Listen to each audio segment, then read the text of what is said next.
internal rate of return, it's somewhat of a, and let me put in the abbreviations as well.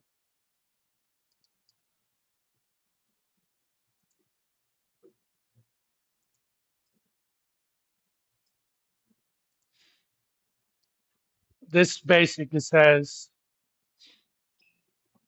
uh, if I had to come up with one return number, what is the return number? And we're going to define what they are. And the last one we're going to use is profitability index.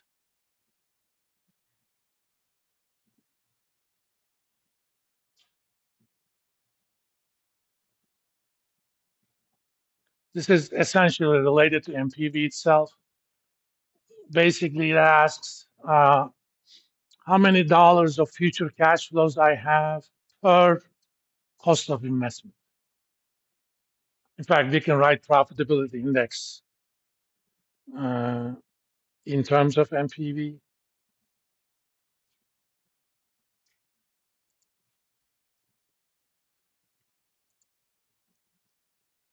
And I'm going to add a 0 to that number. Okay.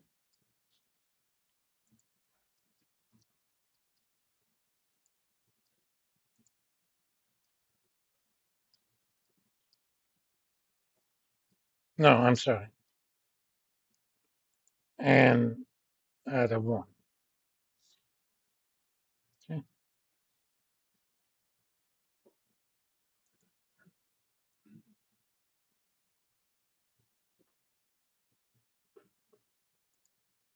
So PI is equal to 1.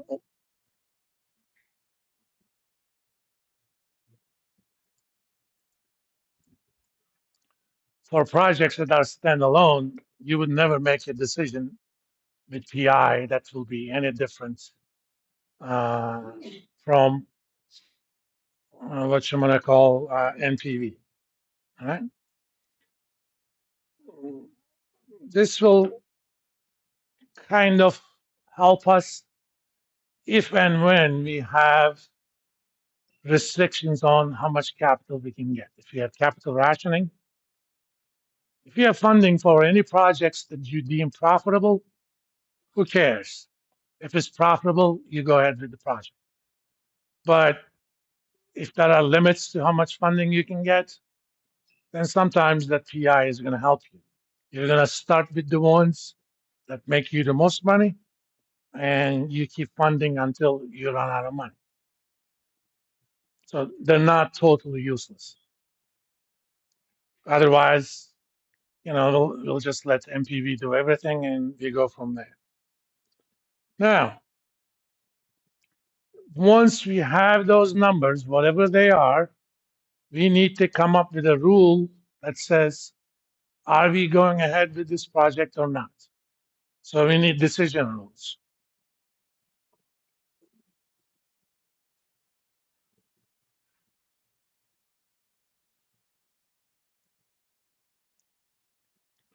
Let's start with MPV.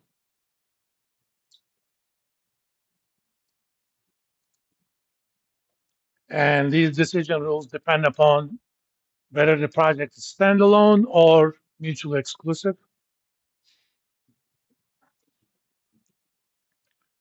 Standalone projects, obviously, if MPV is positive, accept the project,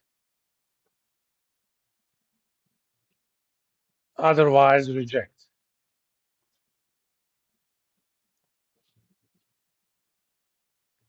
This does sound too, sharp. In practice, obviously, it's never between 0 or positive and negative. In practice,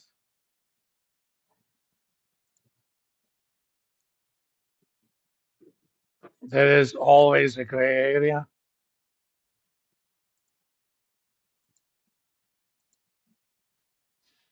If the project yields only $1 positive NPV project, given all the uncertainties associated with the inputs, you're not going to be that eager to go ahead with this project. But if it says, man, we're going to make $5 billion out of this, you probably don't have a problem with that. In higher level finance classes, we actually do uh, look at those uncertainties. In fact, in chapter 9, we're going to consider some of those, but I kind of wanted to get those concepts in here. There are many options that may make even a negative NPV project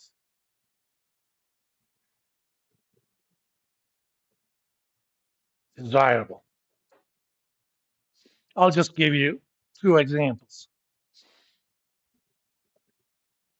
As you know, somebody gives me the inputs. Somebody says, we did a research project or some sort of technical assessment. And based on this assessment, we expect to make these cash flows. Remember, these are based on statistical forecasts, right? Even with the best of intentions, statistical forecasts are always much sharper in the near term compared to the longer term. That's not because these people are not are hiding, or if I like a project without even having any thoughts of fraud, it's my baby. I want that project to succeed. And a lot of times, uh, big investment projects makes their money in the future. But the trouble is, the uncertainty associated with those are pretty high. So if I go ahead with this project next year, some things about the nature of the project is going to be revealed. We thought there was going to be a lot of high demand for this project, and we find out we were wrong. Does that mean that I'm stuck with this project for 10 years losing money? No. I have an option to get out. If at that point, getting out is more profitable than staying in. So you have things like option to abandon. Even though right now it may look like I may be losing money, that option to abandon has value. Or things turn out to be a lot better than I expected. Depending upon the nature of your project, that may allow you to expand the project.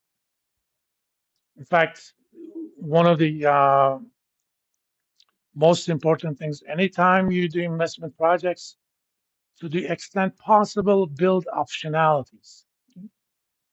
You guys remember what I told you the first day in class?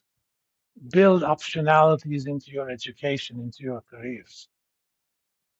If you fix yourself into one thing, whatever that thing is, you're stuck. Maybe it wasn't something you were good at, or it wasn't something you expected. But you should always build ways out for yourself. So build optionality. So you have things like option to expand.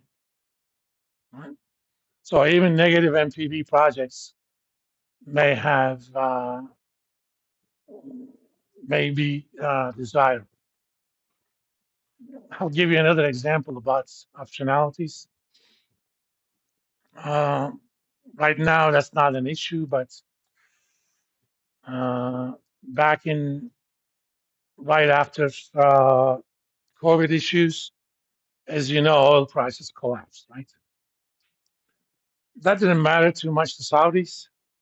So you know how much does it cost the Saudis to extract a barrel of oil? $8. That's it. Why? They have been developed a long time ago. They have a pretty good idea about what's there. And, given the geography, it's not much of an issue. So they have the scales and all sorts of other stuff. You guys may have known that uh, during the last 15, 20 years, North Dakota had a big boom, right? And the biggest reason behind that boom was fracking and shale oil and all sorts of stuff. Do you know how much does it cost to extract a fully developed shale oil? At least $40 a barrel. Oil prices went down as low as $10 a barrel in 2020, 2021, 22. Did you see a lot of people selling their shale oil fields, or values of those going down? I mean, they had issues with funding and stuff. They did not. What is the reason? Why didn't we have a complete collapse of North Dakota? I mean, unemployment obviously went through the roof because just because the oil is in there does not mean you have to take that out now. You can wait. I mean, if you have power to stay alive while you're waiting, you can wait. You have things like strategic timing options. So anytime you build these kinds of stuff, so if you're going to value shale oil, you cannot simply say, okay, we have proven 10 million barrels of oil here, and oil is trading at $60 a barrel. So this thing is worth 600 million. No, more than likely that thing is worth over $1 billion. Why? Because you never have to take it out when it's $30. But when it's $100, you take it out, you do whatever you want with it. The actual calculations are horribly complicated, but there are people who can do those calculations for you.